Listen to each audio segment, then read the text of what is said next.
Russia சுல்தான் தில்லியோட பேரரசியா மாறினா. 40 குழுவோட அனுமதி இல்லாமலேயே அஜ்மீர் மக்களின் ஆதரவோட ரஷ்யா சுல்தான் தில்லியின் அரசியா மாறினா. தில்லி சுல்தானிய வரலாற்றுல ரஷ்யா சுல்தான் முதல் மற்றும் ஒரே பெண் ஆட்சியாளரா அறியப்படுறா.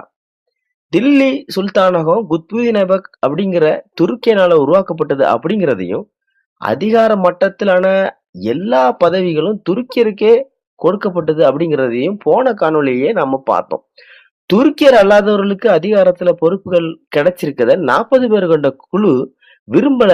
ஆனா ரஷ்யா துருக்கியர் அல்லாதவர்களுக்கு பதவிய கொடுத்தா.